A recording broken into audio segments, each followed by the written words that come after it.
মহেশপুর নামের একটি ছোট্ট গ্রাম। এই গ্রামের লোকেরা খুবই পরিশ্রমী আর সৎ।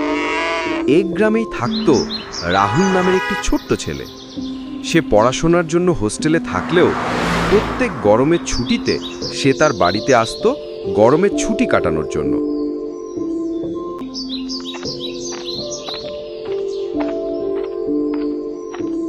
তো এবার যখন সে গরমের ছুটি কাটানোর জন্য তার গ্রামে ফিরল, তখন সে তার দাদুর কথা শুনে বুঝতে পারল এবারে ছুটিটা একটু অন্যরকম হতে চলেছে। তাই সে তার দাদুকে জিজ্ঞাসা করল, সবাই এত ভোরে উঠেছে কেন? কি বলবো দাদু ভাই, এবার যেন গরমটা একটু বেশি পড়েছে। গরমের প্রচণ্ড তাপে নদী নালা ও কুঁয়ো প্রায় শুকিয়ে এসেছে। দিনের বেলা এতই গরম পড়ে যে মাঠে কাজ করা যায় না। তাহলে দাদু, মোড়ল মশাই আর গ্রামের লোকেরা মিলে কিছু করছে না কেন গ্রামের জন্যে? মোড়ল মশাই ও গ্রামের লোকেরা মিলে চেষ্টা করে চলেছে জমির ফসল বাঁচানোর। কিন্তু কি দাদু? কিন্তু যদি খরা পড়ে তবে সব শেষ হয়ে যাবে। চিন্তা করো না দাদু, সব ঠিক হবে। উপরওয়ালা সব ঠিক করে দেবে। তাই যেন হয়।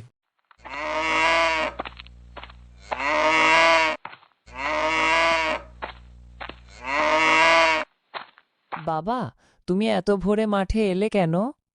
কৃষকের দিন তো শুরু হয় সূর্য ওঠার আগেই, না হলে ফসল ফলবে কিভাবে? কিন্তু বাবা, তোমাকে তো খুব কষ্ট করতে হয়।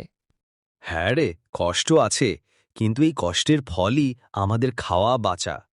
রহিম, এত খেটে কি হবে রে ভাই? শেষে তো খরা আসবেই। মদন, ফসল না করলে বাঁচব কেমন করে বলো তো? আমি তো বলি, খেটে মরার চাইতে গাছতলায় বসে হুকা খাওয়া ভালো। এমন কথা বলে কেউ বাবা? ওর কথায় কান দিস না রে রাহুল। যে খেটে খেতে জানে তার কখনোই দুঃখ আসে না।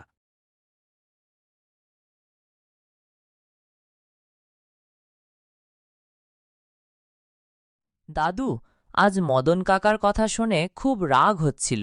হ্যাঁ দাদু, ও কেন সবসময় খারাপ কথা বলে? যারা পরিশ্রম করতে চায় না তারা অন্যকে নিরুৎসাহিত করে। কিন্তু দাদু, তাহলে কি সৎ মানুষরাই সবসময় সুখে থাকে? সুখ মানে শুধু টাকা নয়, সুখ মানে শান্তি। শান্তি কোথা থেকে আসে দাদু?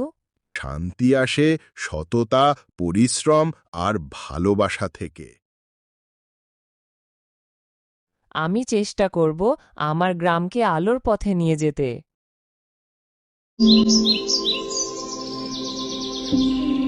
এই বছর আবারও বৃষ্টি হলো না, জমি শুকিয়ে কাঠ হয়ে গেছে। বাবা, এখন আমরা কি করব? কিছু করার নেই রে, আকাশের দিকেই তাকিয়ে থাকতে হবে। বলেছিলাম না, খেটে কোনো লাভ নেই। দেখলে তো, সব শেষ। উপরওয়ালা একদিন না একদিন দয়া করবেন। মদন কাকা, আপনি শুধু খারাপ কথা বলেন কেন? আরে পাগল ছেলে, আমি সত্যিই বলছি, কাজ করে মরার চাইতে বসে থাকাই ভালো। ভাই, সব ফসল নষ্ট হয়ে গেছে, এবার গ্রামের চাল ডালও কমে যাবে। এবার আমাদের পরিবার কিভাবে চলবে মোড়ল মশাই? ধার করে যে খাবো, শোধ করার সামর্থ্যও নেই। কাজ না করলে তো আরও বিপদ বাড়বে, আমাদের চেষ্টা চালিয়ে যেতে হবে।